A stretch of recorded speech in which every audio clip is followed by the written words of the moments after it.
ঈদ মিলাদুন নবী কবে? ঈদ মিলাদুন নবী উপলক্ষে কিছু করণীয় আছে কিনা, এই দিনে কোনো আমল আছে কিনা? ঈদে মিলাদুন নবী মানে হলো নবীর জন্মের ঈদ, আনন্দ। তো ঈদ থাকলে তো ঈদের নামাজ থাকবে নাকি? তো 12 রবিউল আউয়ালকে যদি আমরা ঈদে মিলাদুন নবী বলি, তাহলে ঈদ তিনটা হলো, ঈদুল ফিতর, ঈদুল আজহা আর ঈদে মিলাদুন নবী। তাহলে ঈদুল আজহা, ঈদুল ফিতরের তো নামাজ আছে আমরা জানি, ঈদে মিলাদুন নবীর নামাজ কখন আছে? কোন নামাজ নাই।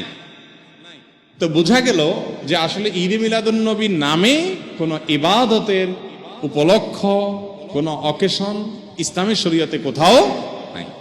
তবে এটা ঠিক, এই কথাগুলো আমরা বললে আমাদের কিছু ভাই, যারা আমাদেরই ভাই, মুসলিম ভাই, হয়তোবা তারা মনে কষ্ট পান। তারা মনে করেন যে এরা নবীর দুশ্মন, এদের মনের ভিতরে নবীর মহব্বত নাই, নবীর ভালোবাসা নাই। ভাই, নবী সাল্লাল্লাহু আলাইহি ওয়াসাল্লামের জন্ম দিবস উদযাপন করলেই তার প্রতি ভালোবাসা আছে, আর না করলে নাই। এই যোগ বিয়োগ করা, এত সহজ শর্টকাটে হিসাব করার ক্ষমতা আপনারা কে দিছে? এই অধিকার আপনাকে কে দিছে? ব্যাপারটা এরকম হয়েছে যে দেশের প্রতি আমার ভালোবাসা আছে কিনা। আপনি আমার দল করেন, তাই আমি বলবো আপনি দেশপ্রেমিক। আপনি আমার দল করেন না, তা আপনি দেশদ্রোহী। ব্যাপারটা সেরকম হয়ে গেল না ভাই? আমার দেশপ্রেম জাহির করার জন্য আপনার দল করে তাই প্রমাণ করতে হবে, এটা যেরকম অযৌক্তিক, ঠিক একইভাবে নবী করিম সাল্লাল্লাহু আলাইহি সাল্লামের জন্ম দিবস উদযাপন করে তার প্রেম, তার ভালোবাসা জাহির করতে হবে, এটাও এরকম অযৌক্তিক। দেখুন, আমরা একটু ঘাটাঘাটি করি ভাই। আজকাল তো আলহামদুলিল্লাহ অনেক সহজ হয়ে গেছে। আপনি একটু অনলাইনে একটু সার্চ দেন, জন্ম দিবসের জন্ম কবে, জন্মদিবস উদযাপনের জন্ম কবে। পৃথিবীতে জন্মদিবস উদযাপনের এই কালচার, এটারও তো জন্ম হয়েছে নাকি? নাকি আদম আলাইহিস সালাম থেকে শুরু হয়েছে? এটাও তো শুরু হয়েছে। একটু ঘাটাঘাটি করে দেখেন, আপনি অবাক হবেন। খ্রিস্টানরা পর্যন্ত তাদের ধর্মীয় ভাবে জন্মদিবস উদযাপন করাটাকে তারা নিষিদ্ধ করেছে। আমরা যেরকম ফতোয়া দেই না, খ্রিস্টানদের ধর্মের মধ্যে ফতোয়া আছে জন্মদিবস উদযাপন করা যাবে না। কারণ এটা যারা করেছে পেগানরা, প্রকৃতি পূজারীরা, তাদের সাথে বিশ্বাসগত বিশাল সংঘর্ষ আছে। কাদের? খ্রিস্টানদের।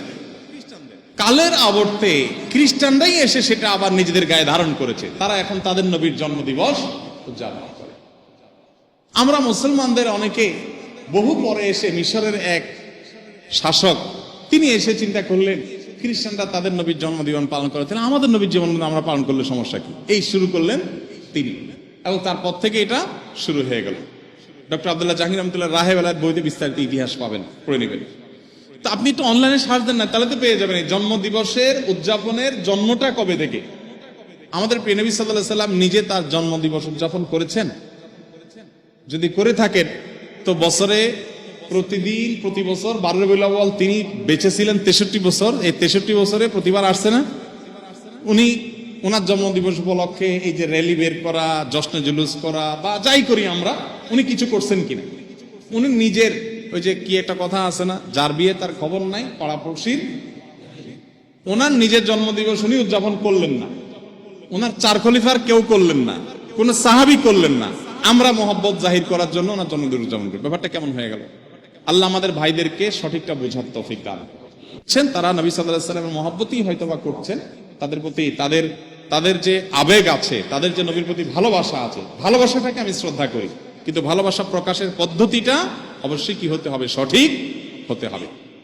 অতএব ঈদে মিলাদুন নবী নামে আলাদা কোনো অকেশন, ইবাদত হিসাবে এরকম কোনো কিছু শরীয়ত রাখে নাই, এবং এটা না সাহাবায়ে কেরাম, খোলাফায়ে রাশিদিন কারোর মধ্যে এর কোনো নজির ছিল।